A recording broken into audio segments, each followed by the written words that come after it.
முடியும். ஆண்டுடைய வார்த்தைகள் ஒரு மருந்து மாதிரி, இது ஒரு ஔஷதம் என்று சொல்லி நம்ம படிக்கிறோம். இது எதுக்கான மருந்து? நம்முடைய பாவத்தை குணமாக்குகிற ஒரு மருந்து. ஏன் நாம் சபைக்கு போறோம்? ஆண்டுடைய வார்த்தைகளை கேட்க. சபை என்பது ஒரு ஹாஸ்பிட்டல் மாதிரி. ரட்சிக்கப்பட்டவங்க எதுக்கு நாம் சபைக்கு போறோம்? ஏன் தொடர்ந்து ஆண்டுடைய வார்த்தைகளை கேட்கிறோம்? நாம் மனம் திரும்பிட்டோம், நாம் ரட்சிக்கப்பட்டுட்டோம், அது போதாது.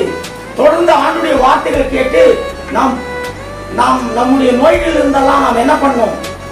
சுகமாக்கப்படணும். எப்படி ஒரு மருத்துவமனையில ஒரு கண் டிபார்ட்மெண்ட் இருக்குது, ஒரு முதுகு வலி டிபார்ட்மெண்ட் இருக்குது, ஒரு இருதய டிபார்ட்மெண்ட் இருக்குது, இப்படி பல டிபார்ட்மெண்ட் இருக்குதோ அந்த மாதிரி நமக்குள்ளாக பாவம் இருக்குது. நாம் சரி செய்ய வேண்டிய பல பகுதிகள் இருக்குது. ஒவ்வொரு பகுதிகளையும் நாம் என்ன பண்ணணும்? தேவனுடைய வார்த்தை கேட்டு விசுவாசித்து நாம் என்ன பண்ணணும்? சுகமாக்கப்படணும்.